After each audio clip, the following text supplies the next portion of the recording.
वन्दे ब्रह्मपुरादीपं श्रीसहजा नन्दं च मूलाक्षरम्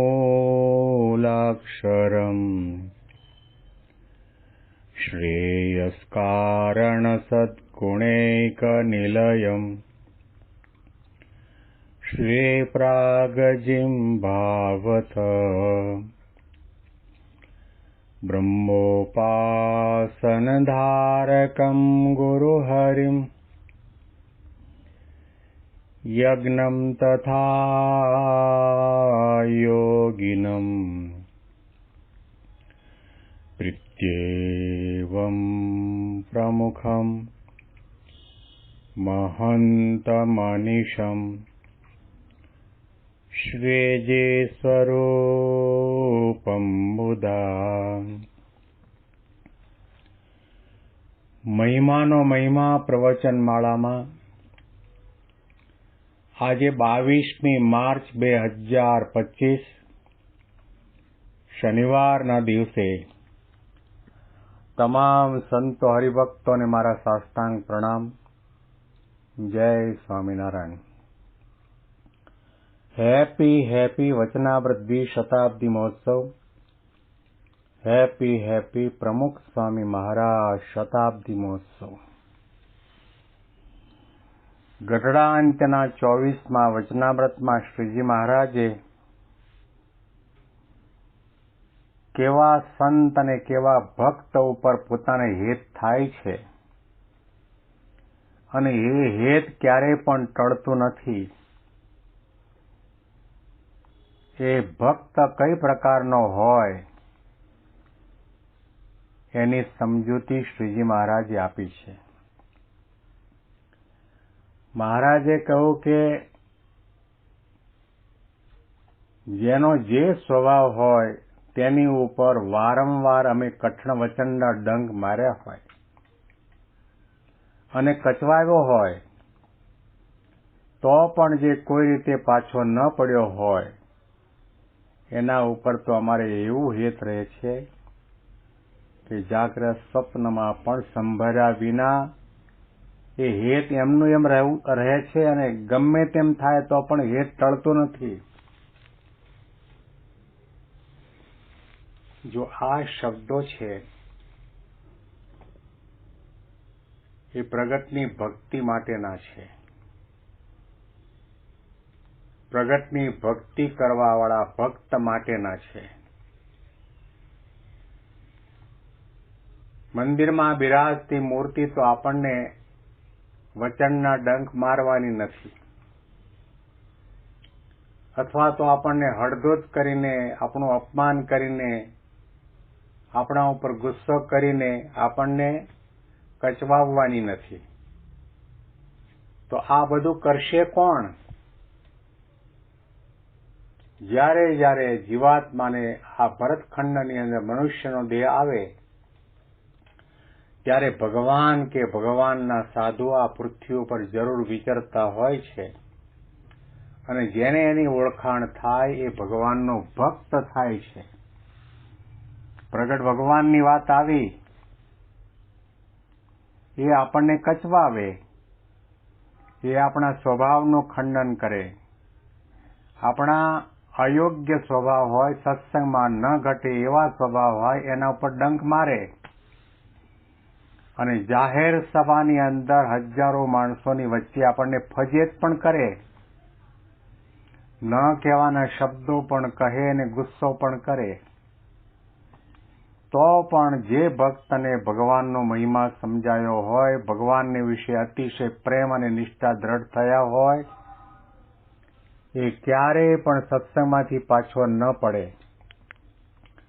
અને ભગવાનનો અભાવ કે અવગુણ ન આવે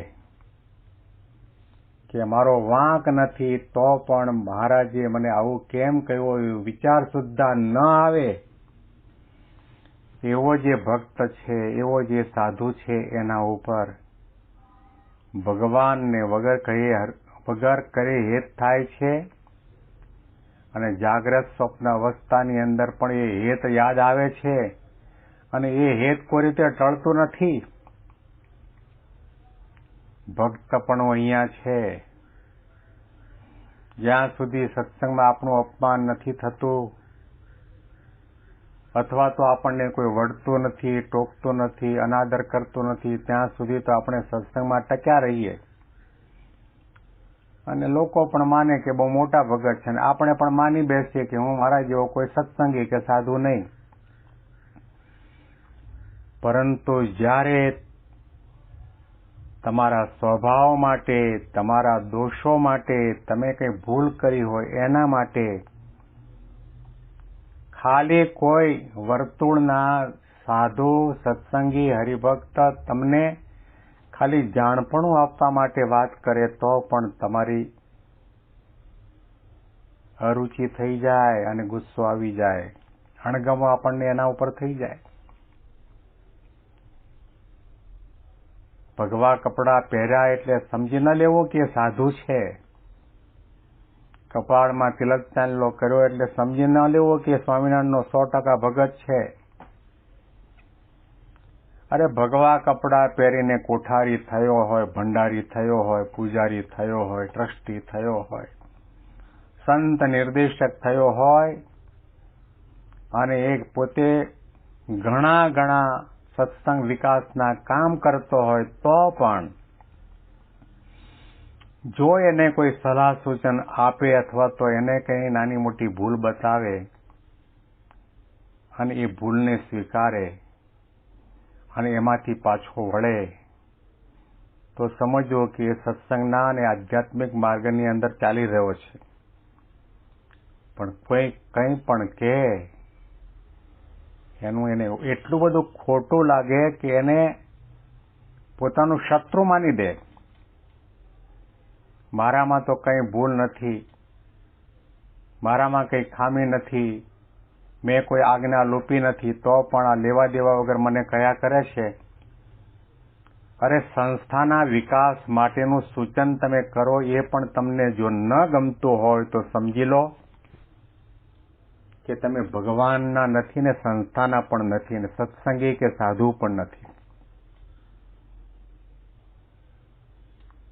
સંસ્થાનું સારું દેખાય, સંસ્થાનો વિકાસ થાય, સત્સંગનો વિકાસ થાય, એના માટે કોઈ બુદ્ધિશાળી હરિભક્ત કે સાધુ નાનું મોટું સૂચન કરે, નાની મોટી સલાહ કે આપે, માર્ગદર્શન આપે કે આપણે આમ કરીએ છીએ એની જગ્યાએ આવું કરીએ તો સારું, તો એની કરીને સમાજ થશે અને સત્સંગીઓને બીજા બહારના લોકોને પણ ગુણ આવશે. એવું સંસ્થાના વિકાસનું, સંસ્થાના સારા થયાનું સૂચન પણ જો સ્વીકારી શકતા ન હોય તો પછી તમે ભગવા કપડાં પહેર્યા એના કરતા ઘરમાં બેઠા બેઠા માળા કરતા હોત તો સારું હતું.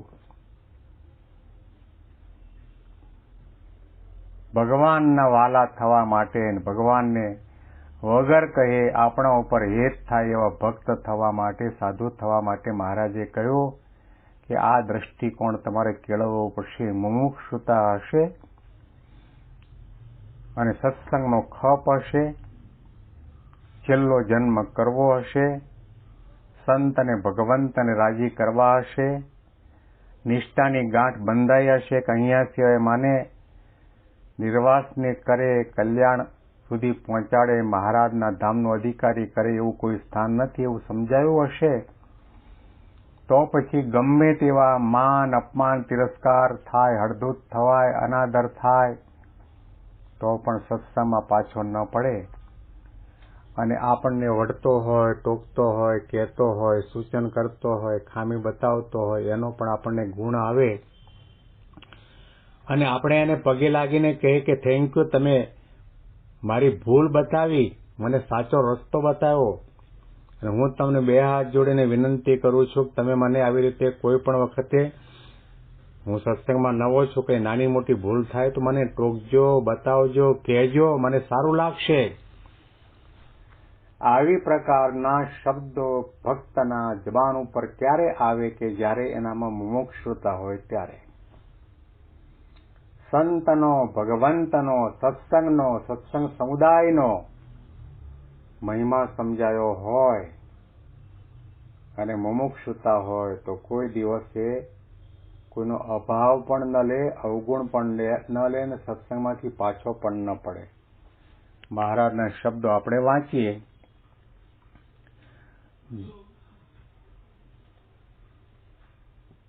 અને જેનો જે સ્વભાવ હોય તેની ઉપર વારંવાર અમે કઠણ વચનના ડંખ માર્યા હોય.